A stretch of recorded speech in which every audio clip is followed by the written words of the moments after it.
Hi guys, welcome to our bright education YouTube channel. तो बच्चे देखिए, आज हम हिंदी की अंबर भाग 2 के क्लास 10 के चैप्टर 1 पद युग्म का क्वेश्चन आंसर देने जा रहे हैं। बहुत ही बच्चे का डिमांड था, आप बहुत दिनों से कमेंट कर करके मुझे परेशान कर दिए, सर क्वेश्चन आंसर कब मिलेगा, सर आंसर कब मिलेगा, क्वेश्चन आंसर कब मिलेगा। ठीक है, इतना तो मैं जानता हूँ आप लोग नोट्स वगैरह से पढ़ रहे हैं, बाज़ार से नोट्स खरीदे हैं, लेकिन आपको बोलना चाहता हूँ कि जो बाज़ार का नोट होता है उससे जो पढ़ाई मतलब पढ़ते हैं उसमें एक तो लैंग्वेज जो है थोड़ी सरल भाषा यूज़ नहीं रहता है, प्योरली हिंदी यूज़ किया जाता है। तो आपको कुछ कुछ जो इंग्लिश मीडियम के स्टूडेंट हैं उनको समझने में थोड़ी प्रॉब्लम आ जाती है। और हम जब नोट्स को बनाते हैं तो उसमें सिंपल ज़्यादा जितना हो सके सरल भाषाएं का प्रयोग करने की कोशिश करते हैं। ठीक है, तो ये ज़रूरी होता है एक स्टूडेंट के लिए, क्योंकि समझने के लिए, मतलब स्टूडेंट के लिए नहीं, समझने के लिए। तो एक बात है, और खुद का लिखा हुआ नोट्स पढ़ने से, खुद उस क्वेश्चन का आंसर खुद बनाने से आपको मार्क ज़्यादा मिलता है। एग्जामिनर भी समझता है कि आपको जब चेक करेगा पेपर, नहीं जो बच्चा लिखा है तो हाँ बच्चे के अंदर कुछ तो है, जो इतने अच्छे आंसर का मतलब बच्चे तो पढ़ा है इतने दिनों से, वो समझा है, नॉलेज है बच्चे के पास, तभी तो इतने अच्छे आंसर को लिख पाया है। तो जब एग्जामिनर चेक करता है उनको भी समझ में आता है कि आप 100% कोई कॉपीराइट है नहीं, ना ही किसी से देखे हैं, ना ही नोट से लिखे हैं, अपने दिमाग, अपने विचारों का आप अपने अनुभव वहाँ पे रखे हैं। तो बहुत कभी कभी अपने अनुभव भी रखना ज़रूरी होता है कोई क्वेश्चन आंसर लिखते समय, तभी एग्जामिनर समझ जाता है तो आपको फुल मार्क दे देता है। ठीक है, तो चलिए मैं देखता हूँ पदयुग में जो पहला चैप्टर है इसका क्वेश्चन आंसर देने जा रहे हैं। आप देखिएगा पदयुग, ये पहला है।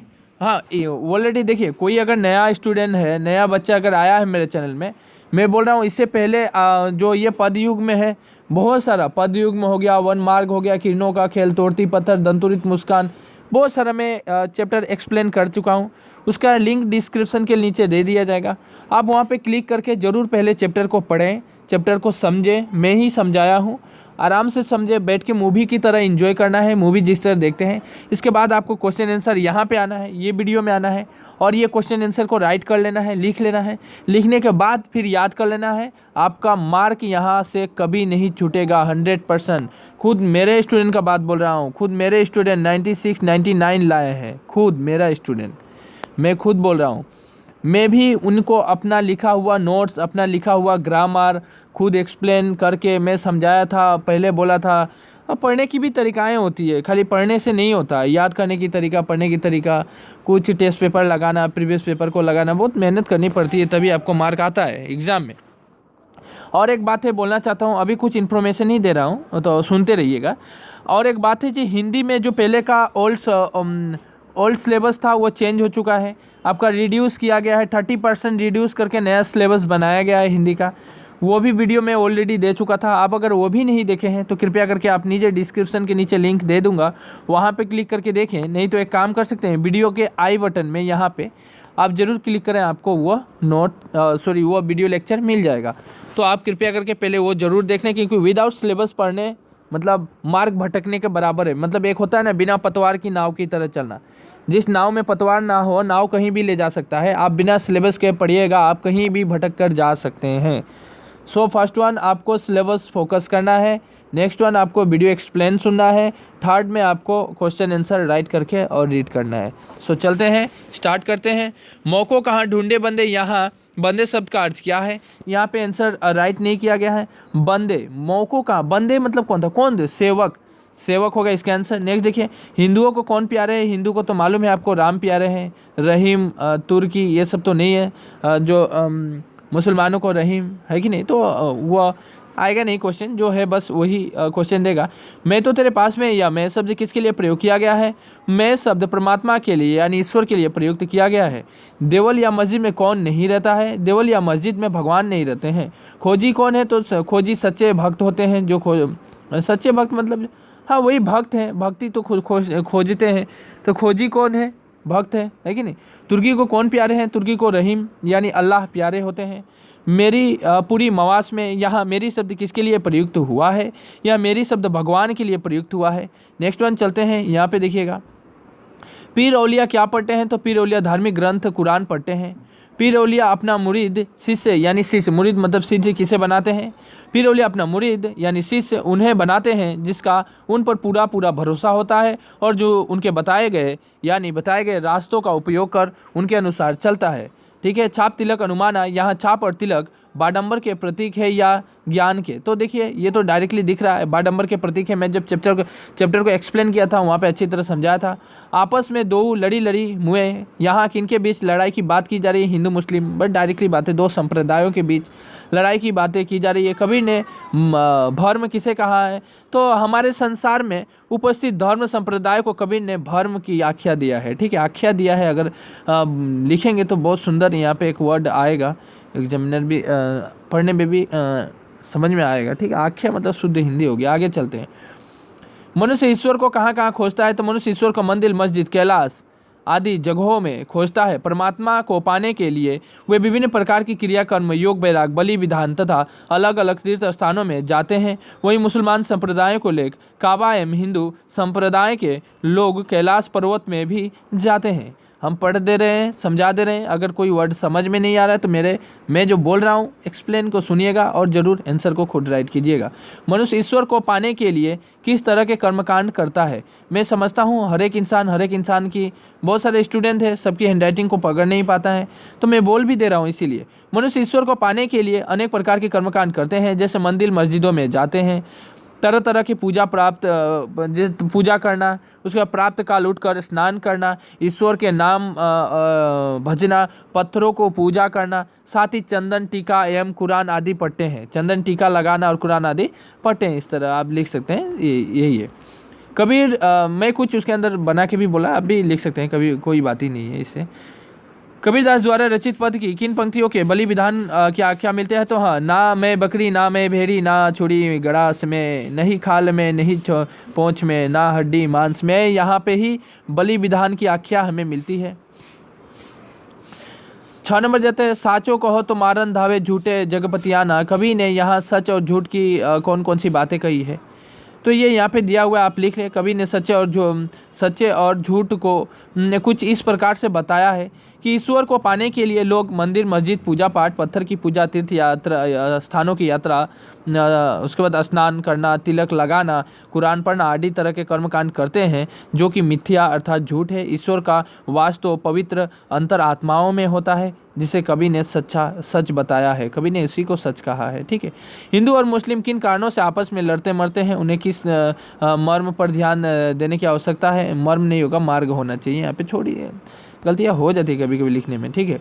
तो हिंदू अपने ईश्वर राम और मुस्लिम अपने ईश्वर रहीम को, देखिए हिंदू अपने ईश्वर राम और मुस्लिम अपने ईश्वर रहीम को प्रिय मानते हैं, जिससे उनके आपस में विवाद होता रहता है। इस कारण में वे आपस में लड़ते मरते रहते हैं। कवि ने दोनों संप्रदायों के लोगों पर बीतने वाले व्यथा की भर्म कहा है तथा हम सभी मनुष्य एक ही भगवान के संतान हैं। हमें इस यहाँ पे भ्रम होना चाहिए, नहीं क्या, भर्म ना मर्म है, ध्यान देने की आवश्यकता है। ठीक है। तो आप थोड़ा ज़रा देख लीजिएगा, मुझे डाउट हो रहा है।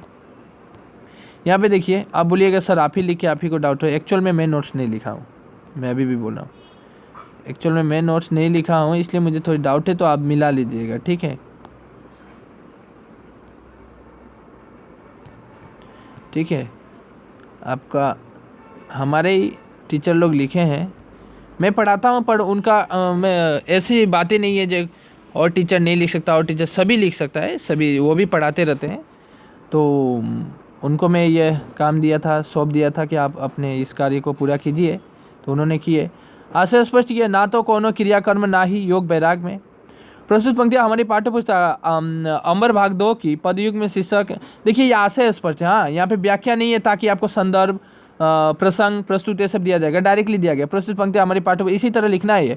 अमर भाग 2 के पदयुग से शीर्षक कविता से ली गई है, जिसकी रचयिता संत कबीरदास जी है। उनकी पंक्तियों का आशय यह है कि ईश्वर की प्राप्त करने के लिए हमें किसी भी प्रकार की धार्मिक क्रिया, कर्मकांड, योग, साधना, पूजा पाठ तथा साधु सन्यासी आदि करने की कोई आवश्यकता नहीं है, क्योंकि ईश्वर सर्वव्यापी है, निराकार है। अतः ईश्वर की प्राप्ति के लिए किसी भी प्रकार की बाढ़ंबर मतलब बाह्य कांड का क्रियाकर्म है कि नहीं, कर्मकांड नहीं करने करने की कोई ज़रूरत नहीं है कि नहीं। मन में ईश्वर को खोजने से ही ईश्वर की प्राप्ति हम कर सकते हैं, बस वही है।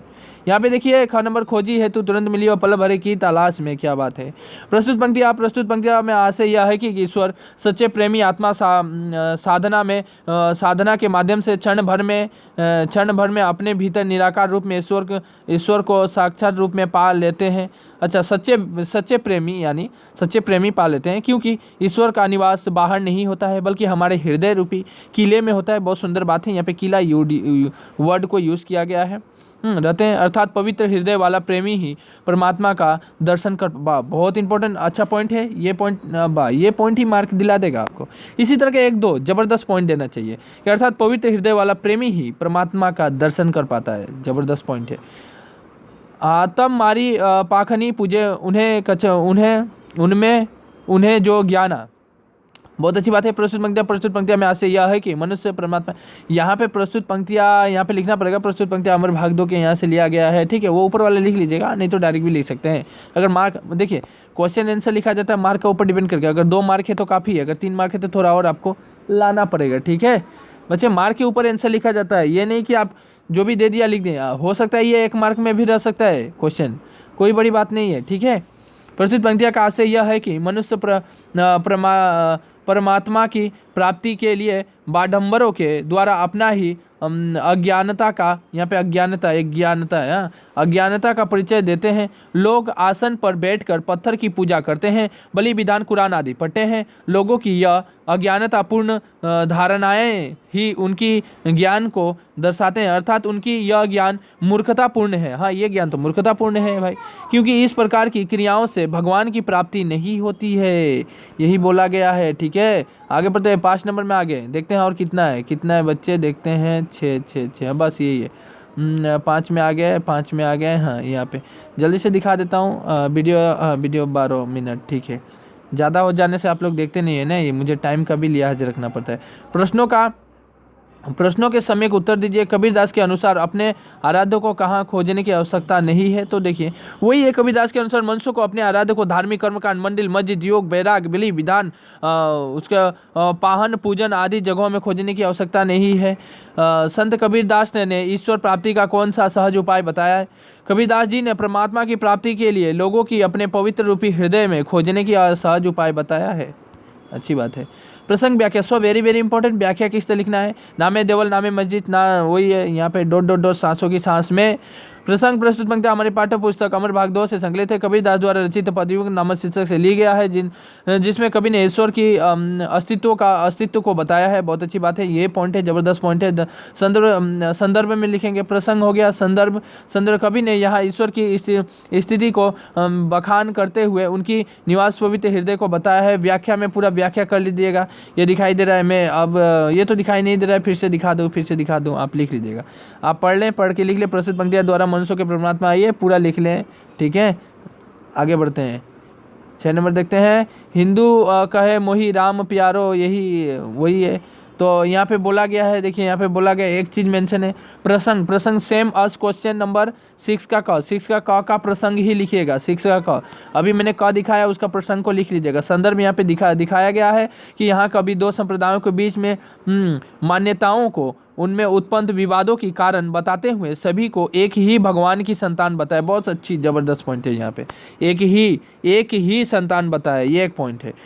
व्याख्या आप आराम से लिखिएगा, मैं दिखा रहा हूँ आपको दिखा दे रहा हूँ। व्याख्या आराम से लिख लीजिएगा, आपको दिखा। देखिए वीडियो क्वालिटी अगर अच्छी नहीं लग रही है, कुछ प्रॉब्लम है, कुछ भी आपके मन में प्रश्न उठ रहे हैं या टीचर से बात करना चाहते हैं, कुछ भी हो, एनीवे आपका कुछ भी हो सकता है, भावनाएं जरूर नीचे अपनी भावनाएं व्यक्त करने के लिए नीचे कमेंट करें, ठीक है। ये लास्ट था, मैं यहीं तक दिखाना था। और एक बात है, आप लोगों को अगर नोट्स अगर PDF फॉर्म में चाहिए तो आप हमारे ब्राइट एजुकेशन जो सेंटर है, उनके जो टीचर है, यानी हमसे भी या दूसरा टीचर भी है, वहाँ पे ग्रुप का नंबर दे दिया जाएगा। आप वहाँ कांटेक्ट कर सकते हैं, टीचर से कांटेक्ट करके PDF फॉर्म में चाहिए, किस फॉर्म में चाहिए, तो उनसे आप बात कर सकते हो। वो क्या बोलेंगे आपको, किस तरह देना है नहीं देना है, उनका ऊपर डिपेंड है। देखिए मैं बोल रहा हूँ, मैं नोट्स नहीं लिख रहा हूँ, लेकिन हाँ वो जो लिखते हैं बहुत बढ़िया लिख रहे हैं, कोई बड़ी बात नहीं है। मैं देखा, मैंने पढ़ा सब कुछ, इसीलिए मैं उनको जिम्मा दिया, आप नोट्स तैयार कीजिए।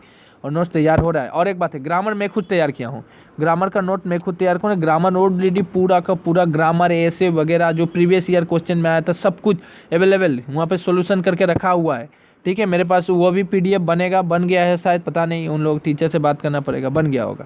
ठीक है, तो बन गया होगा। आप ज़रूर अपना एक काम कर सकते, डिस्क्रिप्शन में के नीचे मैं फ़ोन नंबर भी दे दूंगा, आप ज़रूर बात कर लें। ठीक है, बात करने से आपको जो नोट्स PDF चाहिए इस तरह का, आपको अगर पढ़ के अच्छा लग रहा है, हाँ नोट्स ठीक है, ज़बरदस्त नोट है, आपको भी लग रहा है हाँ इससे हो जाएगा। और एक बात है, मैं बोल रहा हूँ, एक बात बोलना चाहता हूँ, आपका एग्ज़ाम में जो आएगा इस बार, जिस तरह मैं बोल रहा हूँ साधारण एग्जाम्पल, जिस तरह 1 मार्क में इस बार 1 मार्क में नहीं आएगा तो वो आपको नोट्स नहीं दिया जाएगा। मैं वीडियो लेक्चर भी नहीं बनाऊंगा 1 मार्क में, ये नहीं आएगा। उसके बाद नमक का दारोगा नहीं आएगा। ठीक है, इसके बाद यह दंतोरित मुस्कान नहीं आएगा, ए मेरे वतन के लोगों, ये सब नहीं आएगा। तो ये सब जो नहीं आएगा आपको नोट्स मिलेगा भी नहीं, जो आने वाला है उसी का नोट्स आपको मिलेगा। और PDF फॉर्म में भी आपको टीचर भी अगर देंगे तो वही नोट देंगे जो आपके एग्जाम में आने वाला है। सो मैं रखता हूँ, बाय बाय, टेक केयर। नया स्टूडेंट है, ज़रूर एक लाइक करना है आपको, इस वीडियो से अगर फ़ायदा हो रहा है तो एक लाइक ज़रूर करना है। बाय द वे, अगर कोई सब्सक्राइब नहीं किया है चैनल को तो सब्सक्राइब कर लें और बेल आइकन को दबाना ना भूलें ताकि आपको लेटेस्ट नोटिफिकेशन मिलते रहे। सो बाय बाय, टेक